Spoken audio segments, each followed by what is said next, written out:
Hola a todos, ¿cómo están? Contento de verlos de nuevo. Voy a levantar mis mangas porque vamos al grano. Entonces vamos a empezar. ¿Se escucha, Alexis?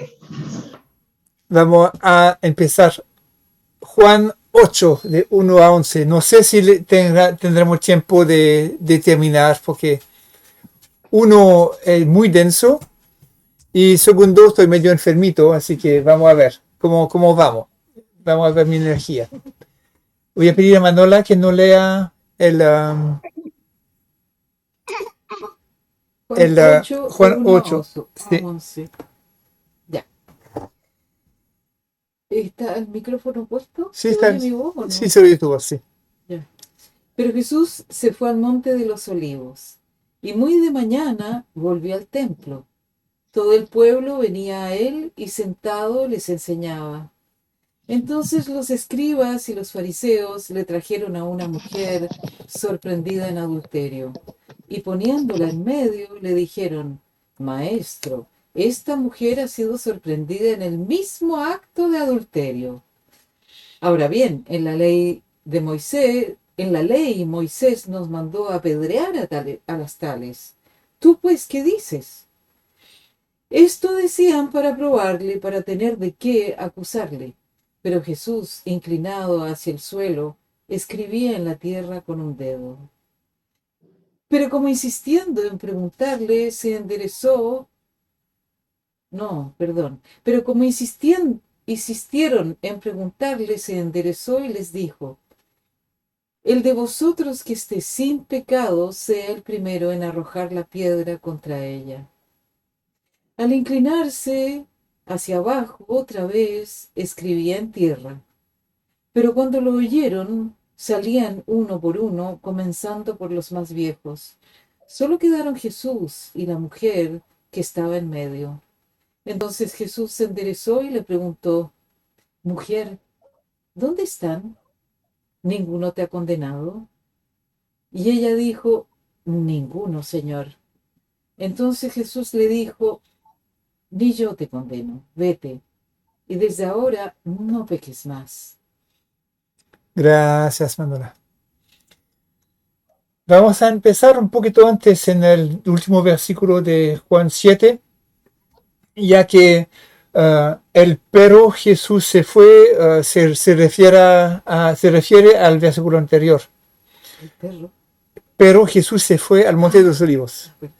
No es un perro que ladra, es un perro. El versículo de Juan 7:53 dice, y se fue cada uno a su casa, pero Jesús se fue al monte de los olivos. Aquí solamente para demostrar contraste un poco entre el confort de la gente que va cada uno en su casa, tranquilo, y Jesús que va al monte de los olivos. Ahí Jesús tenía una costumbre de ir en este lugar. Era un lugar donde iba a descansar. Getsemanea es al pie del monte de los olivos, y Betania, donde está Marta, María y Lázaro, está arriba del monte de los olivos. Es un lugar donde él iba mucho. ¿Puede leerme Lucas 9:58?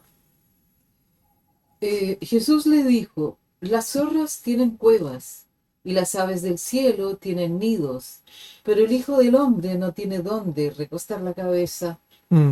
Eso para subrayar esta diferencia de lugar de descanso, que me hace recordar esta palabra en Juan 3, cuando dice el hombre dirigido por el Espíritu Santo no se sabe dónde viene, dónde va.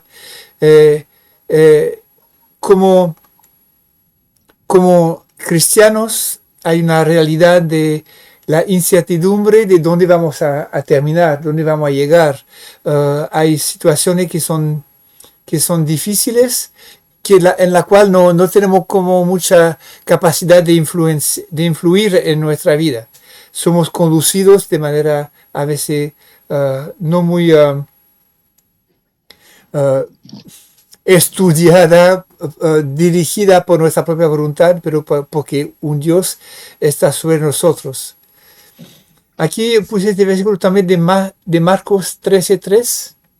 Dice, estando él sentado en el monte de los olivos frente al templo, Pedro, Jacobo, Juan y Andrés le preguntaban aparte, dinos, ¿cuándo sucederán estas cosas? ¿Y qué señal habrá cuando todas estas cosas estén por cumplirse? Esos versículos siguen esta declaración de Jesús que cuando está en el templo con su discípulo que dice, miran estas piedras, en 3 días lo reconstruiré y quedará ninguna piedra sobre la otra. Y aquí tenemos esta mirada desde el Monte de los Olivos hacia el templo. Aquí le puse una imagen a donde vemos desde el Monte de los Olivos se mira la explanada del templo, que ahora donde está la mezquita, que está aquí. Eso es la explanada del templo, mirado desde arriba del Monte de los Olivos, cerca de la tumba de los profetas. Esas son las tumbas de los judíos. Sí, la tumba de los judíos, sí. Aquí vemos el Monte de los Olivos, toda esta zona es el Monte de los Olivos. Betfrage es el lugar donde encontraron el burrito que permitió a Jesús entrar por la puerta del león, que está aquí al lado del templo, cuando entró en Jerusalén con el día de las palmas, ¿cómo se dice? Ramos. De los ramos. Sí. Y aquí está Betania, donde vive Marta, María y Lázaro, y también el leproso, del cual se habla al final del Evangelio, cuando Jesús lo sanó. Entonces, el monte De los Olivos, la foto que tú nos diste estaría desde aquí, desde- mamá. Aquí. El templo está acá, desde aquí, po. sí, Sería, del monte, ¿no? sí, desde aquí más o menos. Mm. Es bien interesante ver todas estas tumbas de los judíos que están aquí. El Monte del Olivo ahora está lleno de tumbas. Y eso se refiere a este pasaje de Zacarías 14:1 a 7. Dice, he aquí que viene el día de Jehová, y tus despojos serán repartidos en medio de ti, porque yo reuniré a todas las naciones en batalla contra Jerusalén. La ciudad será tomada, las casas saqueadas y las mujeres violadas. La mitad de la ciudad irá en cautividad, pero el resto del pueblo no será eliminado de la ciudad. Entonces saldrá Jehová y combatirá contra aquellos pueblos como combatió en el día de la batalla. Y ahí el versículo 4. En aquel día sus pies se asentarán sobre el monte de los olivos que está frente a Jerusalén al lado oriental. El monte de los olivos se partirá por la mitad de este a oeste, formando un valle muy grande, pues la mitad del monte se apartará hacia el norte y la otra mitad hacia el sur. Y el valle de los dos montes será rellenado, porque el valle de los montes llegará hasta Asal. Y huiréis como huiréis a causa del terremoto que hubo en los días de Usías, rey de Judá. Así vendrá Jehová mi Dios, y todos sus santos con él. Acontecerá que en aquel día no habrá luz, ni frío, ni helada. Será un día único, conocido por Jehová. No será ni día ni noche, más bien sucederá que al tiempo del anochecer habrá luz. Eso nos habla de un tiempo apocalíptico futuro, a donde los judíos reconocen que Jesús, a su llegada, posará sus pies sobre el Monte de los Olivos. Por eso quieren estar en primera línea, ahí en los primeros asientos para la llegada de su Mesías tan esperado, que no reconocen todavía como siendo Jesucristo. Eso es un poquito anecdótico al lado del texto mismo, pero es para también darle el contexto de este pasaje y a dónde fue a descansar Jesús en este Monte de los Olivos frente al templo. Y aquí se ve la puerta del león, debe estar por allá.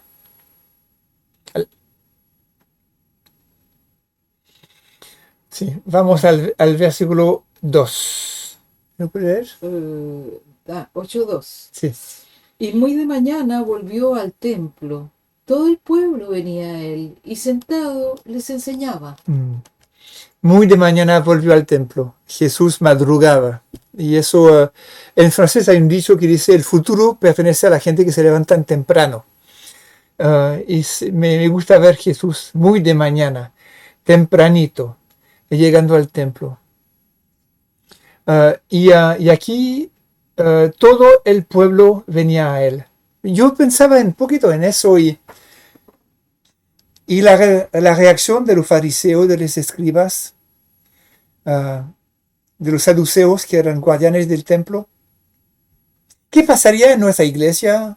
Imagínense una iglesia bien formada, funcionando, con pastor, con ya todo bien organizado, que anda bien, hace su trabajo, y llega un gallo aquí en el medio y se sienta y todo el mundo va así a escuchar lo que dice.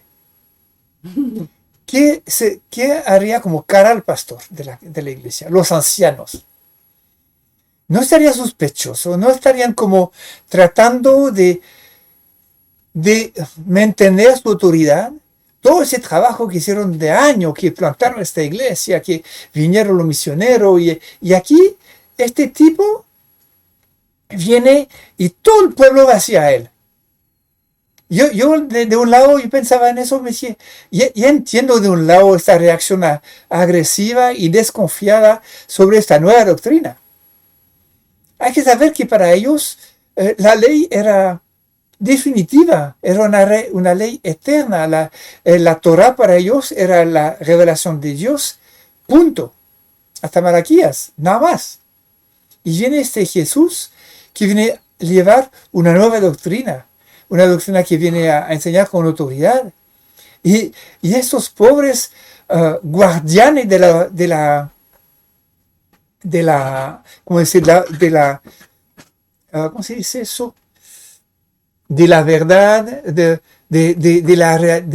la pureza de la doctrina, están como choqueados. Y eso duró años. Cada vez que viene de Jerusalén, Jesús está turbando el ronroneo del templo y de la gente que se están reuniendo en este lugar para los sacrificios, para todo el ritual que está atado a este lugar.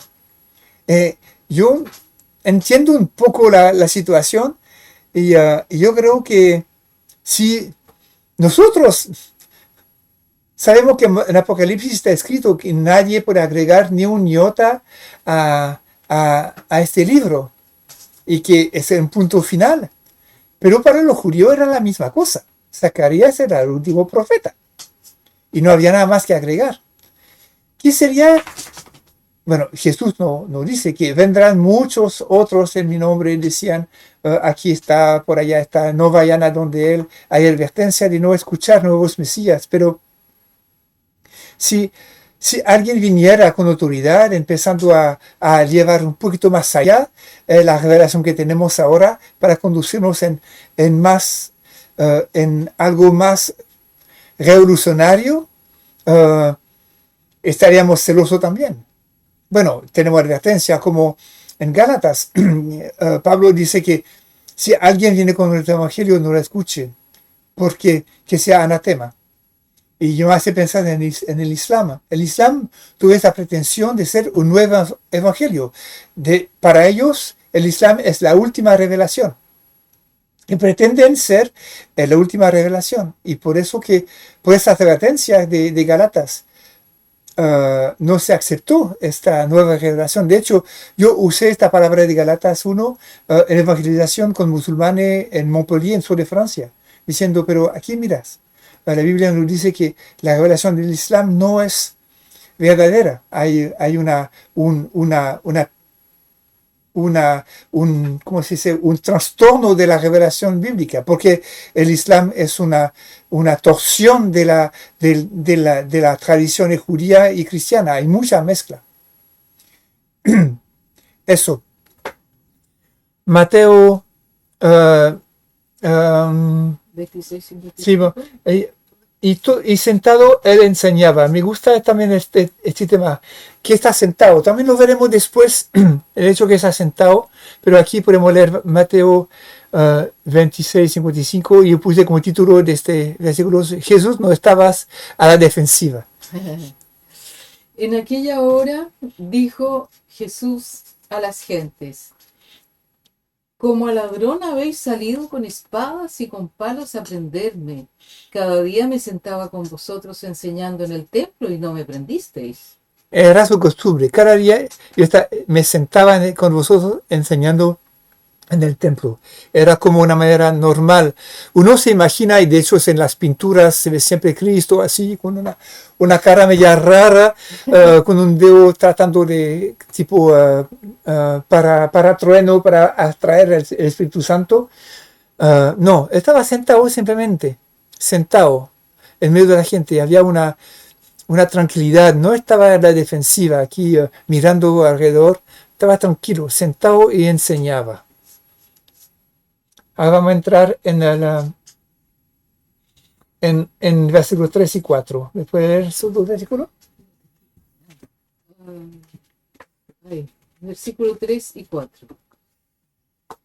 Entonces los escribas y los fariseos le trajeron a una mujer sorprendida en adulterio, y poniéndola en medio, le dijeron: Maestro, esta mujer ha sido sorprendida en el mismo acto de adulterio. Aquí llegaron los escribas y fariseos. Interesante que en esta conversación sobre la ley, de la cual citan el versículo 5, la ley es la única vez que está citada así como un debate legal por los judíos con Jesús. A veces se menciona la ley por otros temas, pero no en un debate así. Y la única vez en el Evangelio de Juan que los escribas están mencionados. No es una manera normal de Juan de describir a los judíos que vienen a interactuar con él de manera para discutir. Ahí vamos los escribas, los escribas eran la gente que estaban como abogados, como gente que saben de letras y que son los que interpretaban la escritura. Esdras fue el primer escriba, el que leyó la Torah después del regreso de Babilonia. Los escribas eran una casta especial de gente como con más enseñado, más instrucción dentro de los judíos, que interpretaban la ley. Y aquí están los escribas junto con los fariseos para hablar de la ley, hablar de lo que dice la ley. Es más divertido y que no le aplican ni un minuto. Y lo vamos a ver más después. Y aquí, ¿dónde está el hombre? Vemos en Levítica 20:10. Dice: si un hombre comete adulterio con una mujer casada, si comete adulterio con la mujer de su prójimo, el adúltero y la adúltera morirán irremisiblemente. Y el versículo 22. Si se sorprende un hombre acostado con una mujer de otro hombre, ambos morirán, el hombre que se acostó con la mujer y la mujer. Así quitarás el mal de Israel. ¿Dónde está el hombre aquí? Se fueron a buscar a la mujer y el hombre lo dejaron tranquilo. ¿Qué pasa con esa gente? Es medio machista esta cuestión. Defender, abrigar al hombre del castigo y más encima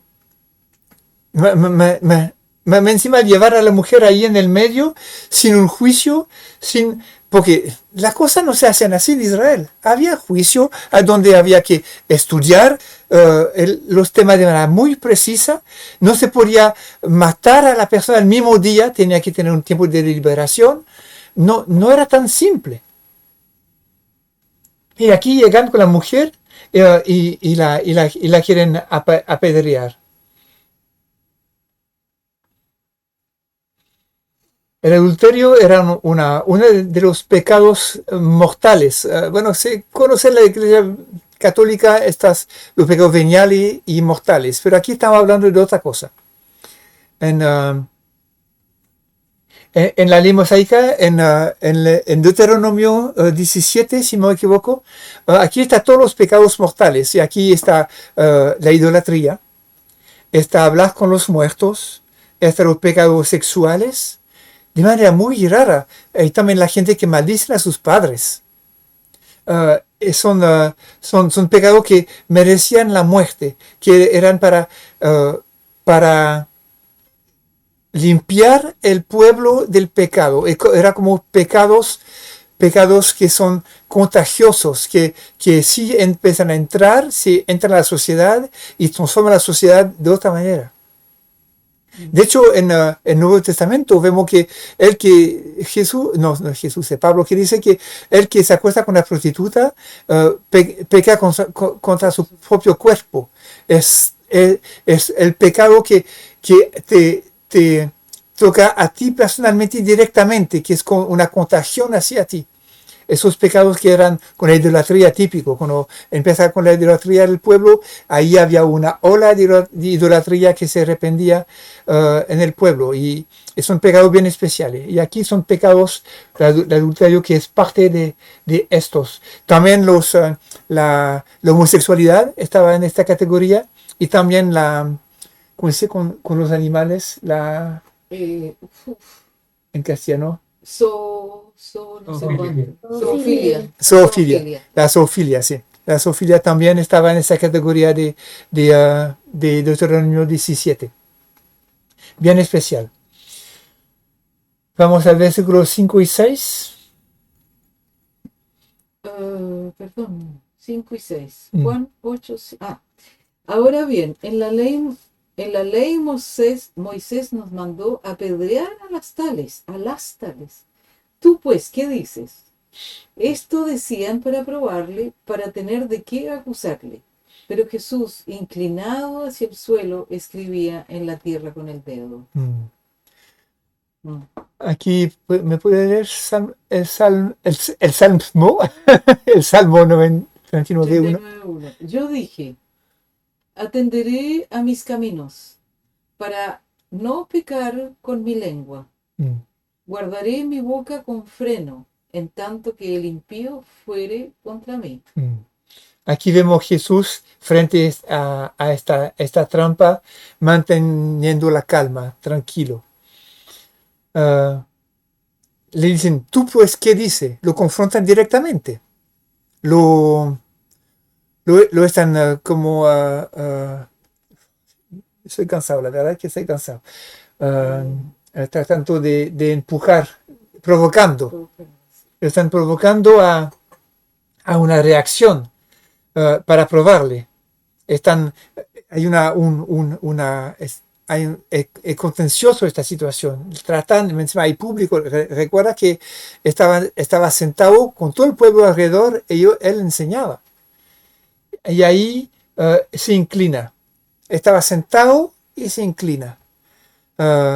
Y ahí veo una manera de tomar su tiempo, de reflexionar, de no hablar de manera directa, y eso es una lección para nosotros, por supuesto, que somos, como se dice en Mateo 10:16, que somos enviados como ovejas en medio de los lobos. Ser pues prudente como serpiente y sencillo como paloma. Ser prudente, saber guardar su lengua. Es una cosa que a nosotros, no sé ustedes, pero a mí me cuesta. Con la gente que me provoca, fácilmente pierdo la calma. Y digo cosas que no debería decir. Y eso es uno de los frutos del Espíritu Santo, de saber el control de sí mismo, la maestría de sí mismo. Es una cosa que es importante crecer en este ámbito. Santiago nos dice claramente que tenemos que guardar nuestra lengua. Tenemos que la lengua es como el timón de un barco, tan chica, y puede hacer tanto problema. Es importante. Ahí vemos Jesús que está totalmente maestro de sí mismo y se inclina hacia el suelo. escribía en la tierra con el dedo. Ahora, ¿qué escribía? Eso no se sabe. Vamos, yo creo que Abracora del cielo va a preguntarle qué escribió. Pero igual, bueno, a lo mejor ahí estoy media tirado por la mecha lo que estoy pensando, pero para mí esta inclinación, escribir con el dedo en la tierra me hace pensar en la encarnación. El Jesús vino, estaba en la gloria con el Padre desde toda eternidad y vino a escribir un nuevo capítulo en la tierra. Escribió en la tierra con el dedo de Dios, su dedo, la palabra de Dios, como el mismo dedo que escribió la ley mosaica, cuando se grabó en las piedras. Y aquí después se levanta, me hace pensar en la ascensión, en la cruz, y se inclina de nuevo ya en el regreso de Cristo en la tierra. Ahora, esta interpretación no la vi en ninguna parte, así que póngale comida como quieren, pero yo trato de ver cómo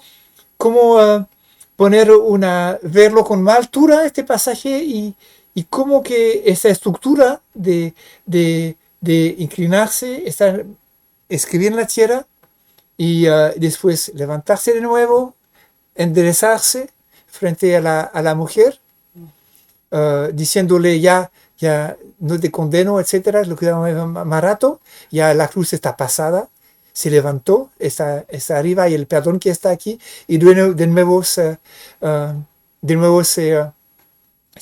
está bajando y todo el mundo huye frente a él. Es una idea mía, la verdad, que no le voy a dar, no darle mucho peso tampoco.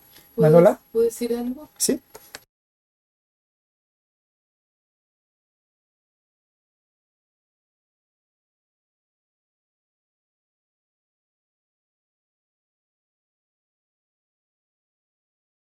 No se escucha. ¿Más fuerte? Ahí, ya, gracias.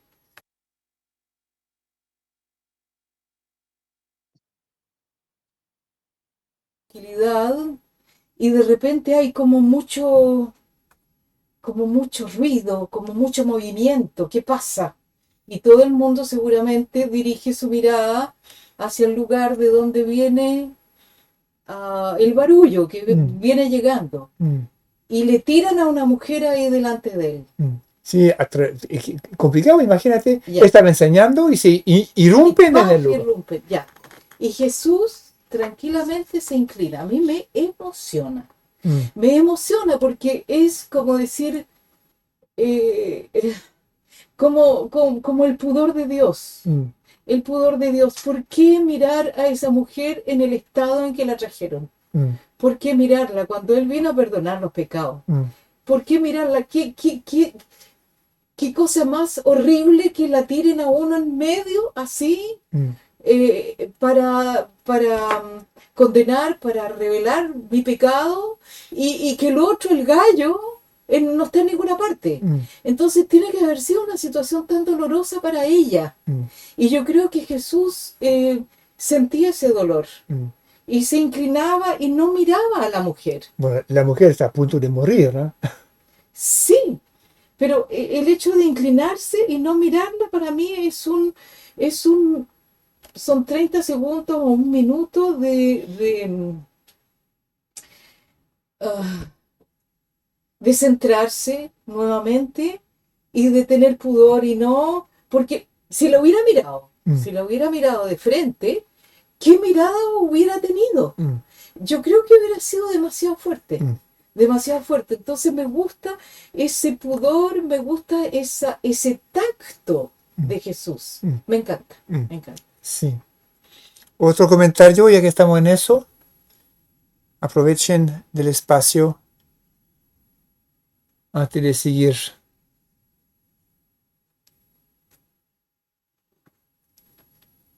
Parece que no. Vamos a leer versículo 7 ahora. 7. Pero como insistieron en preguntarle, se enderezó y les dijo: el de vosotros que esté sin pecado sea el primero en arrojar la piedra contra ella. Insistieron, ya no lo sueltan aquí. Ya, aquí vemos que Jesús se refiere a la realidad humana. Romanos 3, 10 y 23. Dice, como está escrito, no hay justo ni aún uno, porque todos pecaron y no alcanzan la gloria de Dios. Versículo Mateo 5, 28. Pero yo os digo que todo el que mira a una mujer para codiciarla, ya adulteró con ella en su corazón. No hay duda que ellos estaban en esa situación. El que esté sin pecado. El que esté sin pecado. Aquí no hay ni uno, ni un solo. Y Mateo 5:20, parte del sermón de la montaña. Porque os digo que a menos que vuestra justicia sea mayor que la de los escribas y de los fariseos, jamás entraréis en el reino de los cielos. Que Jesús vino a traer otro pensamiento. La verdad es que los fariseos se sentaban en la ley, pero él dijo, si en el versículo 28, si solamente mirar a una mujer con codicia, con deseo, ya el adulterio está consumido en el corazón, ya se destapó la realidad del corazón que está infectado por el pecado. La verdad es que el acto es una cosa, pero el corazón es la fuente de donde viene el acto. Y Jesús va mucho más allá que solamente el acto consumido de cometer el pecado. Él va a la fuente. Y aquí está hablando de eso, el que esté sin pecado, sin ningún pecado formal en relación con la ley mosaica, en relación con los saduceos y los fariseos, los escribas, pero él va más allá en su pensamiento. Él ve una realidad mucho más profunda que él ya expresó anteriormente en el sermón de la montaña. Ahí vemos un detalle también en arrojar la primera piedra, Deuteronomio 17:5. Dice, entonces sacarás a las puertas de la ciudad a aquel hombre o a aquella mujer que ha hecho esta cosa mala y los apedrearás. Así morirán. Por el testimonio de 2 o 3 testigos morirá el que deba morir. No morirá por el testimonio de un solo testigo. La mano de los testigos será la primera contra él para matarlo, y después la mano de todo el pueblo. Así quitarás el mal de en medio de ti. Aquí vemos lo que dije antes en Deuteronomio 17, sacar el mal de en medio de ti. Pero lo que quería destacar es la primera piedra, tiene que ser tirada por los testigos directos. Tenían que apechugar. Oiga, he dicho, entonces tomo la responsabilidad. He acusado, entonces yo tengo que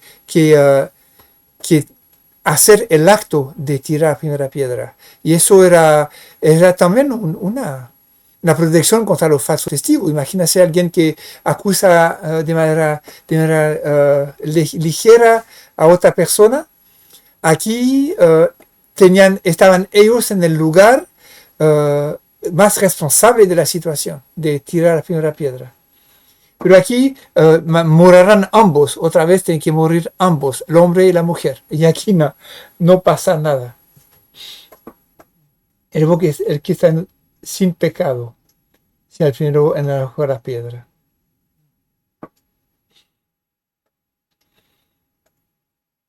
Jafo, arrête. Al inclinarse hacia abajo, otra vez escribía en la tierra. Pero cuando lo oyeron, aquí hay una paréntesis que puse, redarguillados de la conciencia. Redarguido de la conciencia. Salían uno por uno.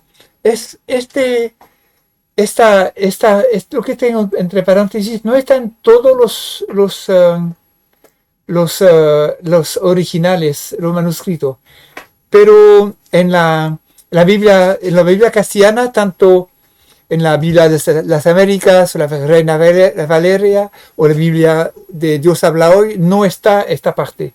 Pero en la Biblia inglesa y la Biblia francesa está.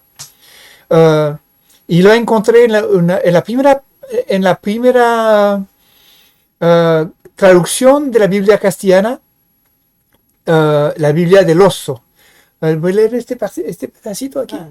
1569. Sí. La Biblia Casidoro de Reina, conocida como la Biblia del Oso, fue publicada en Basilea, Suiza, el 28 de septiembre de 1569. Esta obra tiene la figura de un oso en la portada que está parado junto a un árbol. Esta Biblia está vertida directamente de los textos originales en hebreo y griego. Es una base de la futura Reina Valera. Aquí la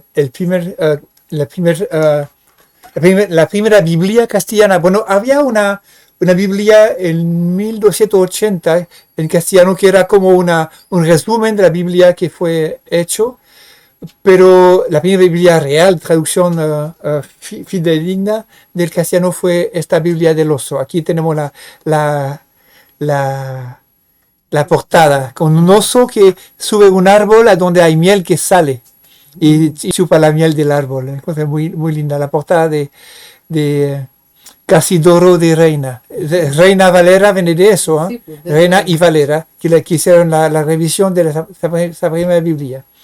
Yo, un paréntesis aquí para solamente un poquito más de integración de lo que es la historia de la Biblia castellana. No me quedó claro cuál es el pasaje que no está en ciertas Biblias, Ese pasaje, redargüidos de la conciencia. pero cuando lo oyeron, redargüidos de la conciencia, ya, ok. En la Reina Valera, Sí, si vamos en la Biblia, no, pues no está. aquí donde está, no, bueno, no está en la Biblia castellana. Bien. Salían uno por uno. Sí, ahí, y se entiende, porque salieron es porque tenía un testimonio interior de la realidad de su pecado y que los empujó a salir, comenzando por el más viejo, el más que había comido más pecado en su vida, por supuesto, y a lo mejor lo más sabio, que no quería meterse en lío con Jesús, sabía que Jesús tenía razón. Y ahí salen uno por uno. Y dejando Jesús y la mujer, solo quedaban Jesús y la mujer que estaban en el medio. Bueno, hay varios comentarios que dicen, bueno, salieron uno por uno los acusadores, pero los discípulos y el pueblo que estaba escuchando a Jesús no se quedaron aquí, no tenían por qué salir, porque no estaban de los que acusaban. Pero bueno, eso son interpretaciones que no... El texto no dice eso, solo quedaron Jesús y la mujer. El texto parece bastante claro aquí, pero puede decir solo de este diálogo, de esta paréntesis en la enseñanza de Jesús. La única persona parte de este evento que quedaron fueron la mujer y Jesús. Versículos 10 y 11. Vamos a llegar al final. Está bien.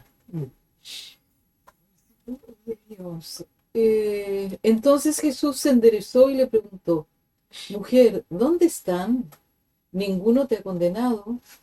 Y ella dijo: Ninguno, Señor. Entonces Jesús le dijo: Ni yo te condeno. Vete y desde ahora no peques más. Se enderezó de nuevo. Me gusta eso porque le hace frente a la mujer y le preguntan: ¿dónde están? No, ninguno te ha condenado. Empieza un diálogo con la mujer. Le habla lo que sabemos que para un hombre hablar directamente con una mujer no era una cosa tan simple en ese tiempo.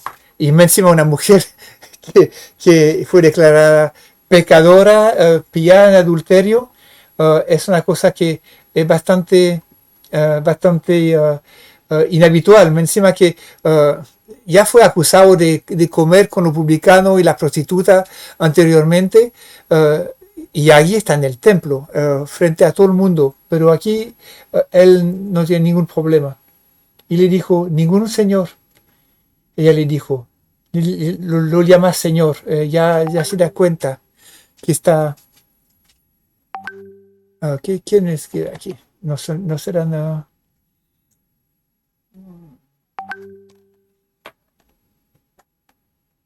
no, otra cosa. No son de ustedes. Ella se da cuenta de con quién está hablando. Está en una situación donde hay una reverencia hacia Jesús. La palabra curios, Señor, es realmente una palabra de declaración de señoría, de sumisión a esta persona. Entonces le dijo, ni yo te condeno. Jesús, lo puse en francés, Lucas 19:10, porque el Hijo del Hombre vino no para... vino a buscar y salvar los que se habían perdido. Sí, bueno, eso lo puse en francés, disculpe, falta de atención. El Hijo del Hombre vino a buscar y salvar lo que estaba perdido. Y Juan 3:17, por supuesto, porque Dios no envió a su Hijo al mundo para condenar al mundo, sino para que el mundo sea salvo por él. Y aquí vemos todo esta dimensión que no se compara con la ley mosaica, no se compara con el ámbito en el cual pensaban esos escribas y esos fariseos. Estamos en otro pensamiento. Jesús no vino a eso. Él conoce la ley, ¿no? Él vino a cumplirla perfectamente, pero viene con otro mensaje, con un mensaje de salvación para lo que está perdido, sabiendo que todos pecaron, como hemos leído antes, y todos son separados de la gloria de Dios. Es la esencia misma del Evangelio. No hay ni un justo, ni uno solo. Y eso tenemos que entender en nuestra relación mutua. Y aquí voy un poquito más allá que eso, porque somos prontos a condenar y a ver la paja en el vecino, y no ver la viga que tenemos en nuestros ojos. Y aquí, ¿qué está diciendo Jesús a los fariseos? ¿No ven la viga que tienen en los ojos y miran la paja que está en el ojo de esta mujer? El mismo principio de no darnos cuenta que no somos nosotros capaces de juzgar el pecado de otros. Porque Él es el juez último. La cizaña y el trigo crecen juntos y Él nos dice que es así. Los ángeles separarán estas cosas en el último tiempo. El pensamiento de Jesús aquí es de venir a buscar para salvar a lo que está perdido. Y temo que a veces con el legalismo que existe en la iglesia y el deseo legítimo de mantener la iglesia pura, el deseo legítimo de mantener la doctrina pura también, y de separarnos, y eso hay cómo hacerlo. Pablo nos instruye claramente cuando hay alguien que peca, trata de ir a buscar lo que está perdido. El primer paso, ir a buscar lo que está perdido, tratar de convencer a la persona de arrepentirse. El mismo espíritu que está en Jesucristo, ir a buscar el perdido. Si no quiere, entonces hay que separarlo para que sacar el pecado del medio de la iglesia. Y es el mismo principio que vemos en el pensamiento de Dios en el Antiguo Testamento, cuando se mataba a la gente para sacar el pecado del medio del pueblo.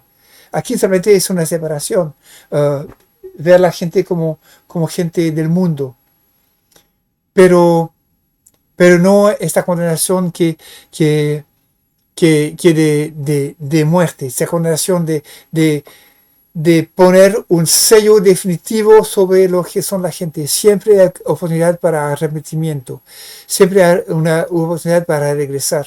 Siempre, hasta el último, Jesús trató de ir a buscar a Judas, por ejemplo. Hasta el último momento. En el jardín dice, "Y con un beso me está entregando". Es una palabra gentil a Judas, no le tira una pachotada. Hay una palabra que no es agresiva. Hay un pensar, una mentalidad de Jesús que tenemos que adoptar. Cuando vemos esa situación, frente a los judíos, frente al concepto de pensamiento que tienen ellos, de matar a la persona que comete adulterio, y ahí vienen a confrontarlo. Y eso es lo que buscan, ¿no? Que seamos claros. Ellos presenten que ahí Jesús no va a aplicar la ley y va a aplicar otra cosa. Y es lo que pasa. Se confrontan a otro pensamiento y Jesús manifiesta este pensamiento diferente. No te condeno, va y no peca más. Y eso es importante, no peca más. Porque muchas veces cuando hablamos de misericordia y de dar gracia a la gente para que sigan caminando con Dios a pesar de su pecado, nos olvidemos de este no peca más. Porque la idea del caminar en Jesucristo es vivir en la libertad de los hijos de Dios, vivir en la realidad que podemos decir no al pecado. No somos obligados a seguir pecando porque somos librados de la esclavitud del pecado.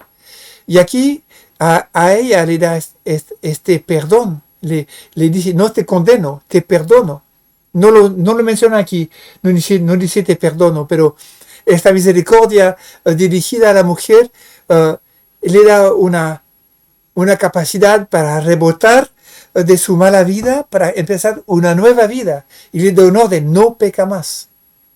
Y en este caminar en esta nueva dirección, que está su salvación, que está su seguir en los caminos de Dios. Y muchas veces, cuando vemos las iglesias progresivas, a donde se acepta parejas libres, homosexualidad, pecados diversos, drogas, cosas raras, porque solamente tenemos que amar a la gente. La gran palabra subrayada 25 veces es amor. Y el sermón de la montaña, no hay esta realidad de no peca más. Y es un desafío de caminar en novedad de vida. Y es algo a lo cual Jesús desafía a la mujer en este momento. Es un desafío para nuestras vidas. Si tenemos cosas en nuestra vida, si Dios nos confronta a errores, si tenemos necesidad de arrepentirnos frente a Él, de declarar frente a Dios, sí es cierto, he pecado en contra de ti, como David lo hizo después de su pecado con Betsabé. He pecado en contra de ti. Eso es la confesión. La confesión no es al cura o al pastor. La confesión es frente a Dios mismo en Juan 1:9. Si confesamos nuestro pecado, Él es fiel y justo para perdonar nuestro pecado y limpiarnos de toda iniquidad. Nos perdona nuestro pecado, pero nos limpia de la iniquidad que nos permite no caminar más en pecado. Nos limpia, nos permite caminar en nueva vida. Y eso es a donde tenemos que apuntar. Si estamos confrontados con nuestro pecado, para terminar mi frase anterior, tenemos que también tomar la decisión y recibir la gracia. La gracia para no pecar más. La fuerza que Dios nos da por su gracia. La misericordia es no recibir lo que merecemos. El perdón de nuestro pecado. No recibimos el castigo merecido. Eso es la misericordia. La gracia es recibir lo que no merecemos. Es ser capaz de caminar de manera digna del Señor, recibiendo día a día una gracia suficiente para glorificarlo hoy día en novedad de vida. Y eso es un desafío. Vaya y no peca más. Apóyate en Dios para no pecar más. No por nuestra propia fuerza, eso es imposible, pero caminando de la mano de Dios, la mano del Padre, en una transparencia, en una debilidad declarada, asumida, Señor, no puedo sin ti. Y eso es la premisa de nuestra salvación. Cuando llegamos al Señor, no es porque podíamos nosotros. Yo creo que cada uno de nosotros llegó al Señor cuando hemos encontrado la realidad, nos confrontamos la realidad que no podíamos solo, que necesitábamos de su mano sobre nuestras vidas. Entonces mañana caminemos de manera digna de Él, de su mano, con su fuerza, para no pecar más. En eso me voy a quedar para hoy día. Si hay comentario o algo que me salté en esta exposición de esta parte del capítulo 8, siéntese libre para expresar ustedes lo que a lo mejor Dios habló a su corazón acerca de este pasaje. ¿Manuela? Sí, dos cosas. Jesús le dice, ni yo te condeno, vete y desde ahora no peques más.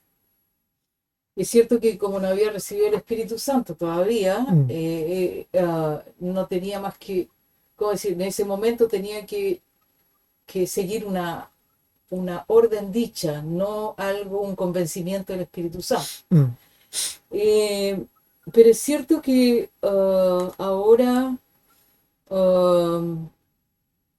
a nosotros el Señor también nos dice no peques más. Nos dice no peques más. Y una cosa que no se entiende mucho es que la única manera de no pecar más es que el arrepentimiento sea un arrepentimiento real.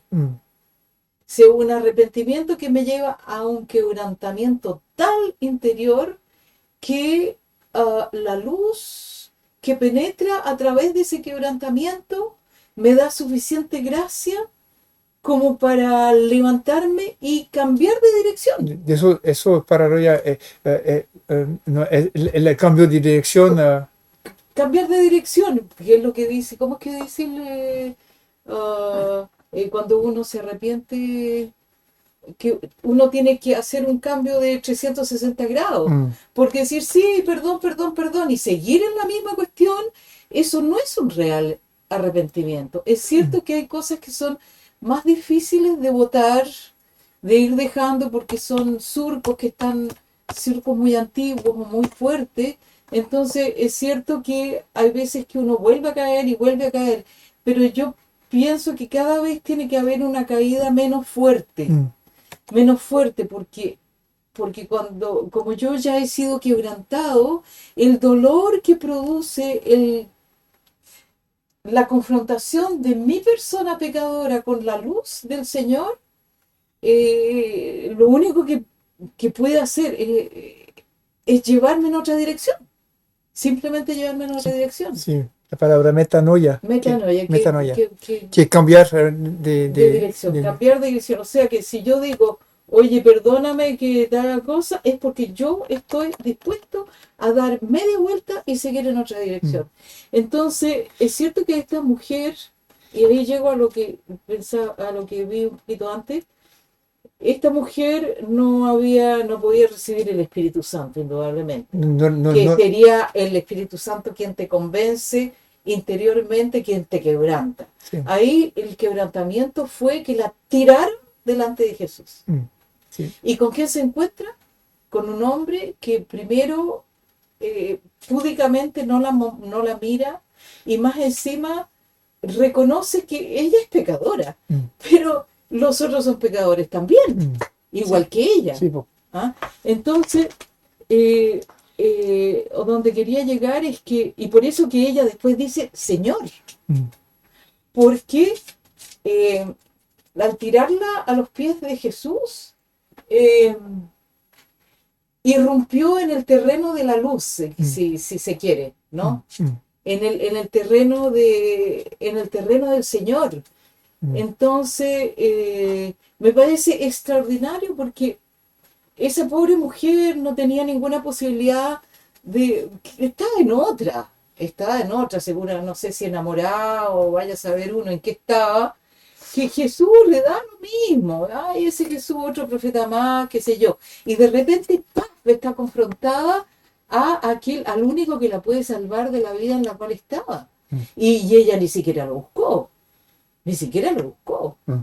Entonces, eso me hace pensar también en nosotros o en cualquier persona que el Señor quiere llamar al arrepentimiento. De repente el Señor hace irrupción en nuestras vidas o irrupción en nuestras circunstancias de tal manera de que ¡paf!, somos quebrantados. Y la luz entra y ahí viene el arrepentimiento. Y eso, ¿sabe a qué me hace pensar también? A la oración. Mm. A la oración, porque a veces nosotros ah, pedimos por tal persona o tal persona que está en el mundo o que está mal en su camino cristiano y qué sé yo. Y yo creo que eso prepara esa irrupción, esa oración nuestra, prepara la irrupción de la luz en la vida de esa persona. Sí, para que, ¿Cierto? sí, Eso.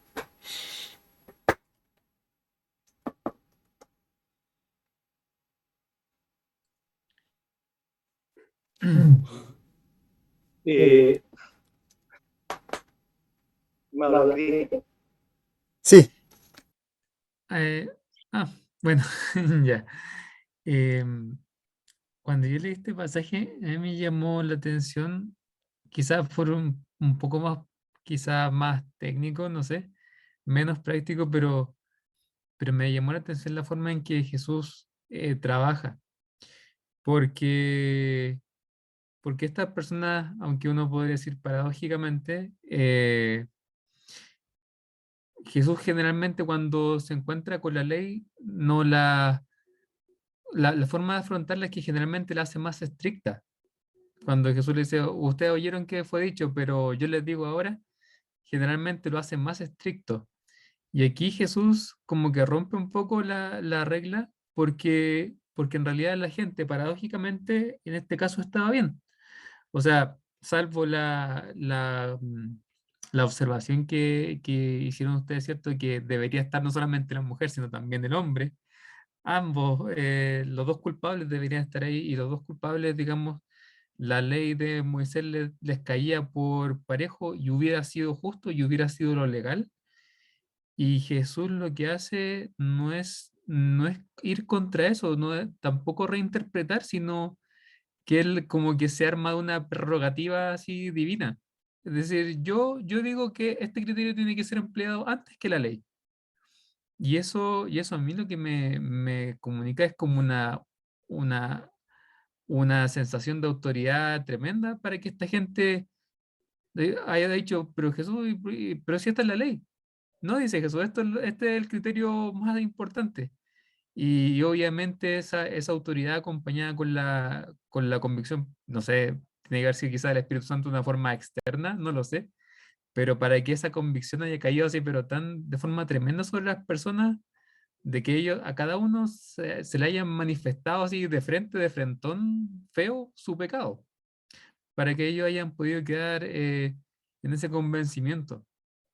Y, y esa misma autoridad, cuando Jesús le habla a la persona, le habla a la mujer, y, y le dice, le pregunta si nadie la iba a condenar, y la forma en que Jesús le responde, porque dije, ni yo te condeno, y ese ni yo también es súper poderoso, porque dice, te diste cuenta que todas las demás personas tuvieron que irse porque no eran capaces de condenarte. Yo sería capaz de condenarte, pero ni siquiera yo que soy capaz de condenarte, te voy a condenar. Entonces, entonces, como que Jesús en ese sentido, la imagen que las personas veían de alguien ahí humilde, quizás concentrado en lo que estaba haciendo, quizás no era tan poderosa, pero por lo que se ve aquí es como que transmitía cuando Jesús para, cuando Jesús dice, cuando Jesús habla, cuando Jesús dicta algo, lo que transmite es tremenda autoridad frente a las personas y todos convencidos de lo que Jesús está diciendo, del criterio que Jesús está poniendo. Eso me llama la atención. sí, Sí, súper, súper, súper cristiano.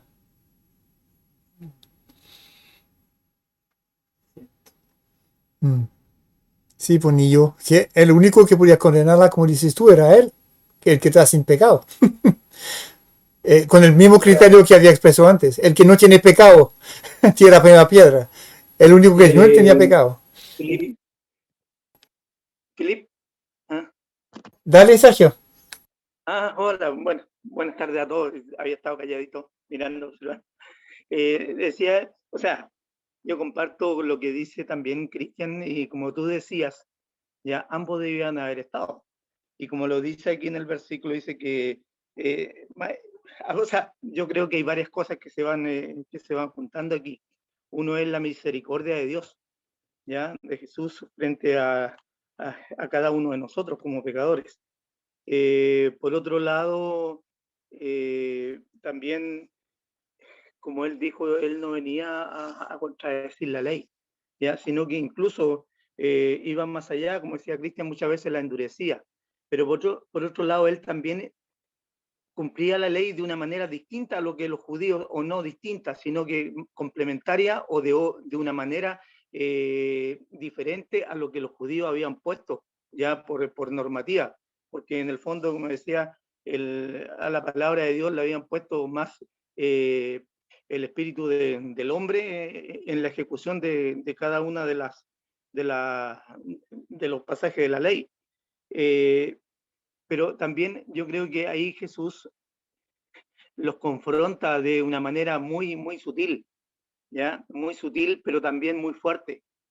Cuando le dice de que, bueno, o sea, cuando porque lo desafían, dice, así está escrito por la ley de Moisés, ¿ya? O sea, con un argumento muy, muy, muy punzante, muy fuerte para que él se pronunciara frente a eso. Cuando él le dice, él no le dice, no le niega, ¿ya? De que no están en lo correcto, pero le dice de que está bien, el que esté libre de pecado lance la primera piedra.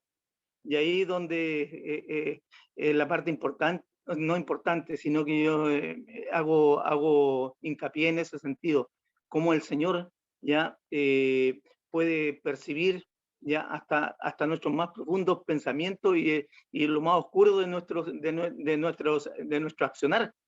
Porque esa gente que a lo mejor en público, como decía, ya sea hasta los fariseos, los escribas, que en público se mostraban de una manera diferente a cuando eran en lo interno. Entonces, realmente frente a eso, la conciencia de cada uno de ellos, cómo tiene que haber actuado en ese momento. Y Jesús solamente con una respuesta que ellos me imagino que nunca se lo esperaron, ¿ya? Porque ellos me imagino que esperaban decir, bueno, o tráiganse al otro, o no es, a lo mejor es digno de un juicio, pero no hacerlo de una manera fuerte y de inmediato. Pero al decirle eso de que, bueno, perfecto, el que esté libre de pecado lance la primera piedra. Y yo creo que es una respuesta que con esa sabiduría de Dios, ¿ya? Nunca se la esperaron. Entonces, en el fondo, desnudó a cada uno de ellos en su conciencia, ¿ya? De que no estaban puros ni estaban en condiciones de juzgar a una persona, ni hacer siquiera cumplir la ley, porque ellos mismos ya estaban manchados. No, toda la razón, Sergio. Sí, Sí, po. hay algo que me llama la atención de lo que tú dices, Sergio, es que es cierto que es como tan fuera, Bueno, es yo como tan también fuera de... comentamos aquí con Daniel, claro, en ese tiempo No, la ley estaba para los dos, pero de hecho como ellos tenían su propia formación, como decía Sergio, medían al hombre y a la mujer en forma diferente. O sea, juzgar al hombre, o juzgar a la mujer sin juzgar al hombre, el nivel que ellos tenían para ella, se veía ahí como no parejo, ¿verdad?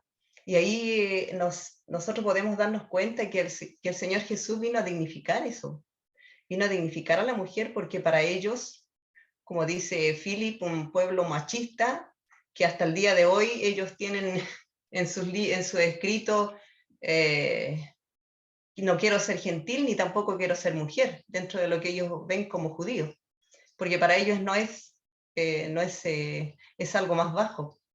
Y el Señor Jesús vino a dignificar eso, pues habla con la mujer, imagínense, como decía Philip, ¿qué hombre hablaba en ese tiempo con una mujer? Ni siquiera los mismos esposos podrían hablar en la calle con sus mujeres, porque para ellos eso era, al criterio de ellos era mal visto. Y aquí podemos ver cómo el Señor se dignifica a la mujer hablándole y perdonándola, porque para ellos no querían ninguna otra respuesta más que condenarla, porque para el punto de vista de ellos era lo que se merecía.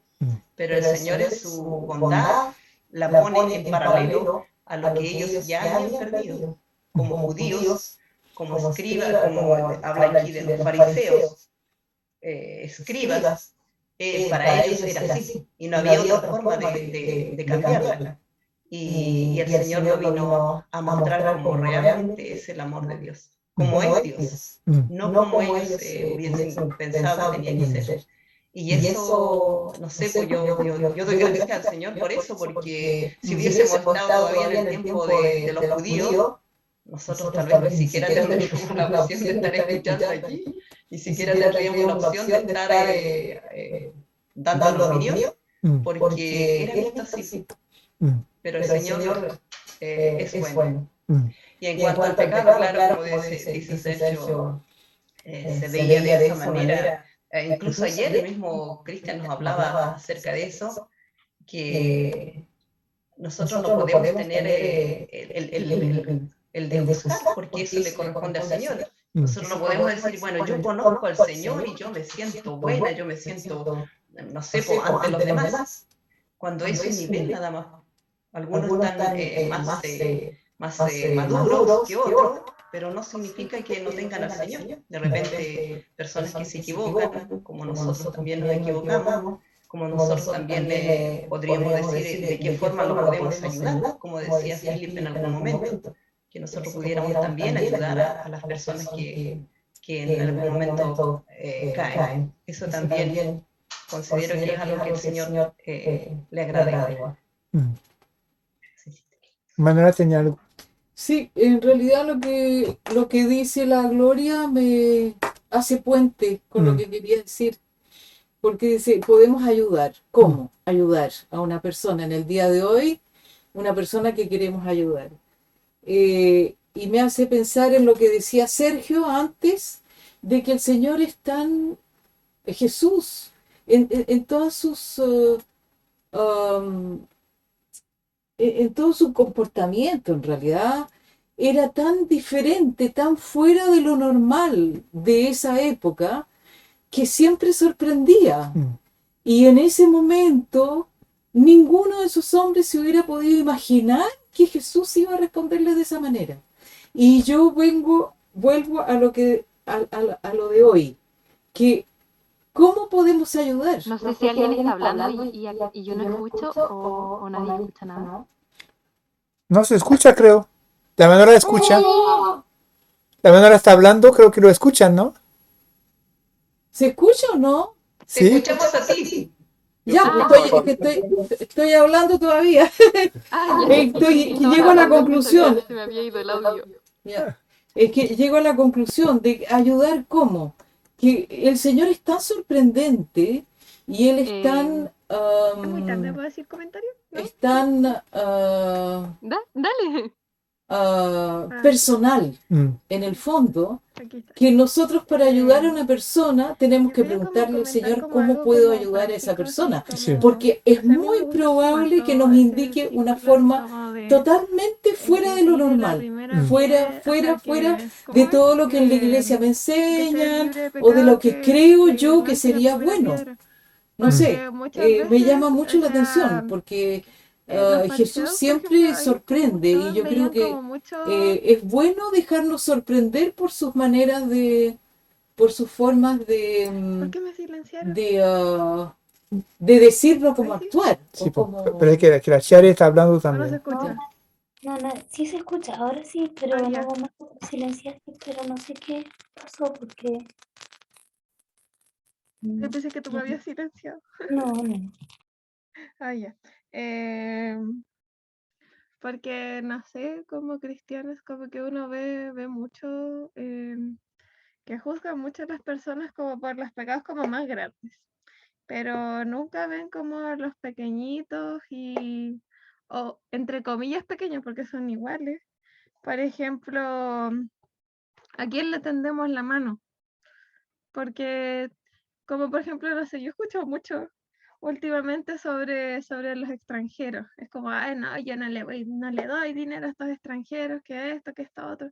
Ah, pero a esta otra, no sé, caballero, y van y le dan. A eso sí, pero a los extranjeros. no. Entonces, generalmente uno va haciendo un tipo de discriminación siempre y eso no debería ser. O sea, como leí dos cosas esta semana que, bueno, una creo que no fue una semana, fue hace más, pero que decía que si hay odio en tu corazón por una cosa, no puede haber amor de Dios llenándolo. Entonces es como, es selectivo, como, amo a mi prójimo, pero es selectivo. Yo elijo a mi prójimo.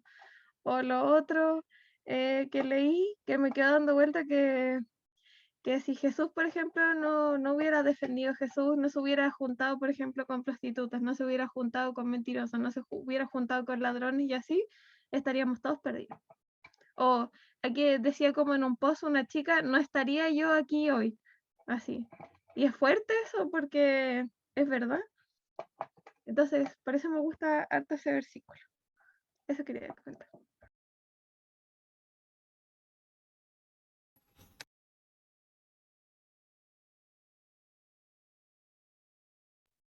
Helen, ahora tú.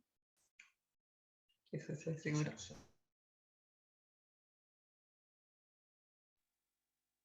Aquí va Helen. No, si solo era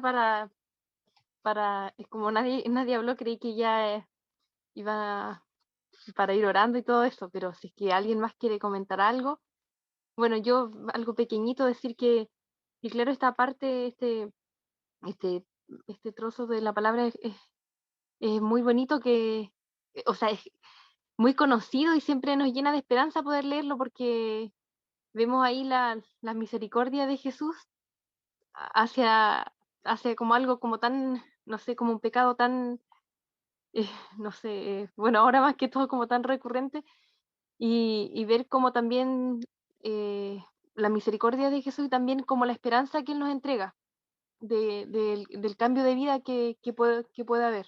Porque Él justamente le dice, vete y no peques más. Entonces, justamente como explicaba Philip, de ese, bueno, lo que la palabra dice que si nosotros confesamos nuestros pecados, Él es fiel y justo para perdonar nuestros pecados y limpiarnos de toda maldad.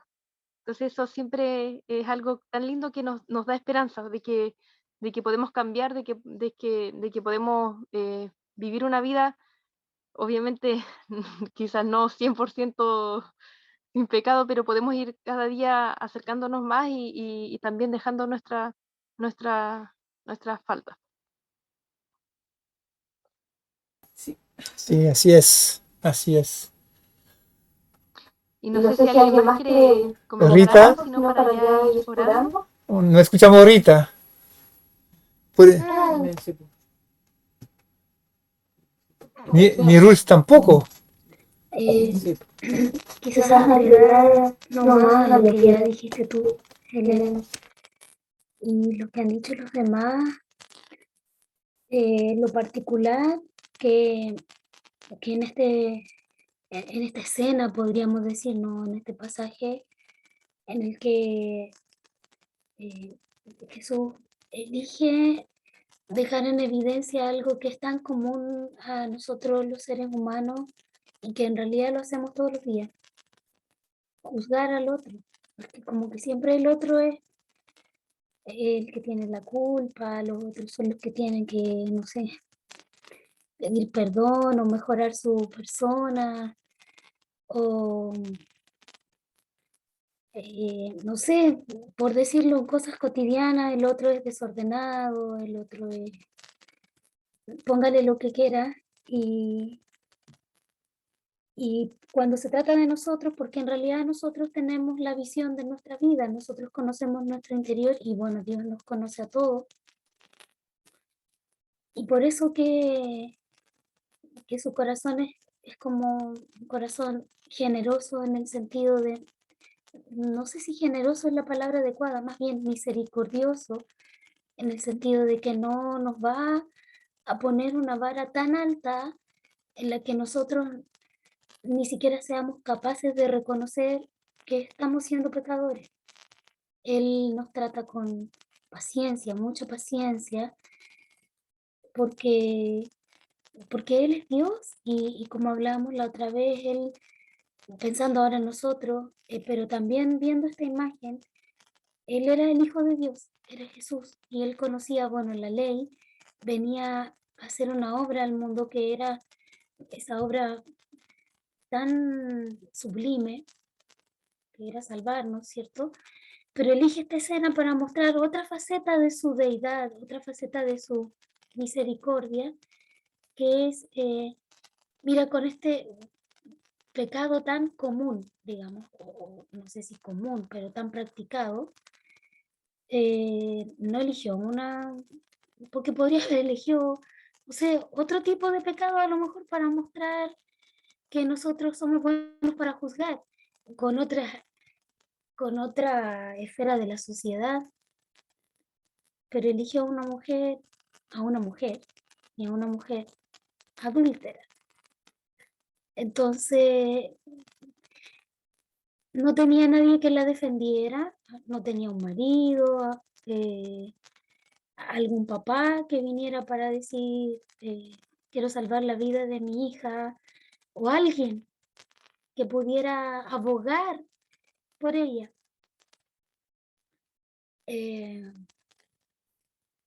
Y Jesús se lo tomó con tanta calma, tranquilo, en toda esta, me imagino esta bataola en la calle, no sé, seguramente venían gritando, vociferando cosas.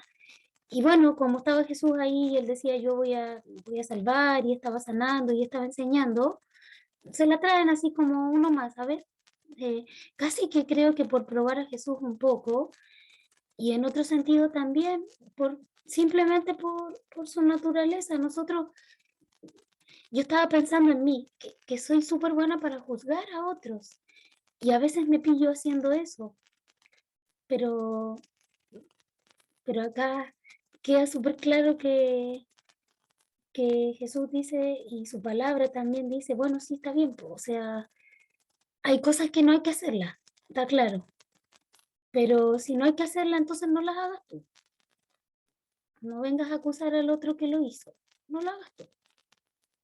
Entonces, eh, y para mí es como, wow, sí, otra vez, no lo hagas tú, ¿ok? No lo hago yo. Pero tampoco podría hacerlo si el Espíritu Santo no está en mí, porque no me voy a dar cuenta. O sea, yo voy a querer seguir juzgando al otro porque es más fácil. No sé, entonces, eso es importante. Y lo otro también es que necesariamente tiene que ver, como decían delante ustedes, con esta cuestión no es fuera de contexto, es decir, ya Jesús no la condenó y le dijo, pero le dijo, oye, ya, pero ándate y no peques más. O sea, ya para, y junto con eso tiene que haber habido en el corazón de esta mujer arrepentimiento, porque tampoco es tan sencillo como decir ya, ok, no juzguen, déjenlos que hagan lo que quieran, o porque Dios juzga. Porque al final, si no nos damos cuenta, no reconocemos, no pedimos perdón, entonces tampoco estamos acercándonos a Dios, y, y tampoco estamos como siendo mejores personas o mejores cristianos, eh, ni tampoco estamos mostrándole el camino de la verdad a alguien que no lo conoce tan bien. Entonces, creo que igual es súper consecuente de nuestra parte entender que el camino de Jesús no es un camino de ya, yo soy pecador y Dios me entiende. Y entonces puedo seguir pecando, como dice el apóstol Pablo. No sé si estoy hablando mucho, pero quería decir que igual ojalá que el Espíritu Santo nos ayude y redarguya nuestros corazones para que podamos arrepentirnos de verdad y venir a los pies de Jesús y dejar que Él obre en nosotros, porque si no tampoco tiene mucho sentido esto de decir, bueno, ya está, Jesús no la condenó. Eso. Sí, pues, otro pensamiento, ¿eh? Otro pensamiento, nada que ver. Me, me hace pensar lo que dijo Cristian antes acerca de cómo que el pensamiento de Dios es anterior a la ley, es como algo más arriba y lo vamos a ver. El hermano Felipe está hablando, pero, o sea, veo que habla, pero no sé ¿No si me está hablándonos a escuchas? nosotros porque yo al menos no escucho ¿Me nada. escuchan o no? Sí, parece que sí. No. Ah, me cortaron el micrófono. Me hace pensar en lo que hizo Cristian antes sobre el hecho que, que Jesús, que el pensamiento de Dios está más arriba de la ley. Y lo que vamos a ver después en el mismo capítulo donde dice Jesús que antes de Abraham él era.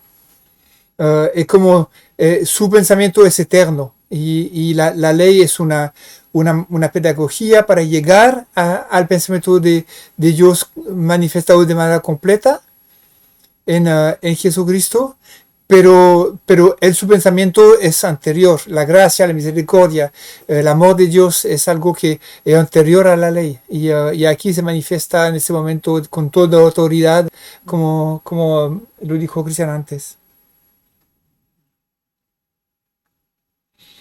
Eso.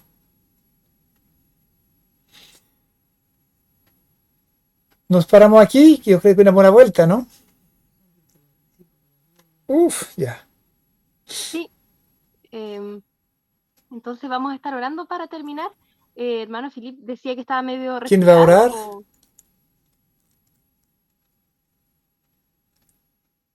Sí, decía usted que estaba medio resfriado. No escucho nada. ¿No se escuchó? No, no. Pero yo sí escucho. Está bien. Nosotros igual lo escuchamos. Está bien. Pregúntate si estaba resfriado. Porque Sí. él había dicho al principio que creo que estaba un poco enfermo, ¿cierto? No, que el domingo fue mi cumpleaños y me desarreglé bastante comiendo cosas que no debía comer y me pegué una indigestión de la tremenda. Eso nomás. Culpa mía. Ah, ya. Entonces vamos a estar orando para terminar y también orar por el hermano Felipe para que se recupere. Sí, gracias. Nos bendice con las enseñanzas. Voy a pedirle al tío Sergio si puede dirigirnos con la última oración, por favor.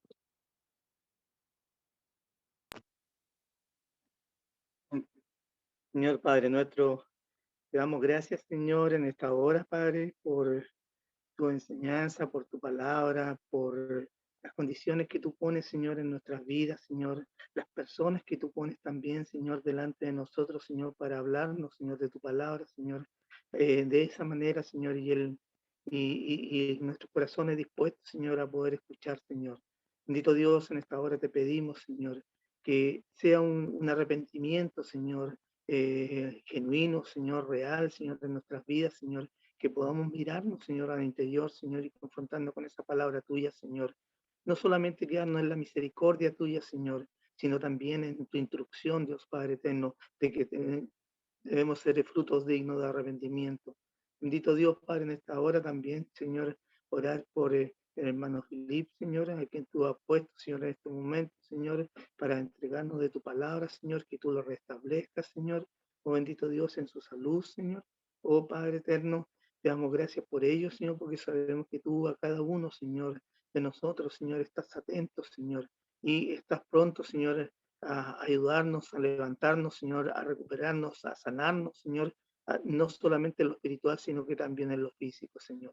Bendito Dios, te agradecemos estos momentos, esta instancia, Señor, y si es tu voluntad, Señor, bendito Dios, que podamos volver a reencontrarnos, Señor, en torno a lo que es verdad, Señor, a lo que es justicia, a lo que es amor, que es tu palabra, Señor, que es verdad, Señor, que no cambia, Señor, que es inmutable, Señor, así como tú lo eres, Señor, lleno de poder, Señor, pero también, Señor, aparejado por la misericordia y ese amor que tú tienes, Señor, como decía el hermano Felipe, desde el principio de los tiempos, Señor, Oh Rey del cielo, tú has sido así, Señor, y eres y seguirás siendo por los siglos de los siglos.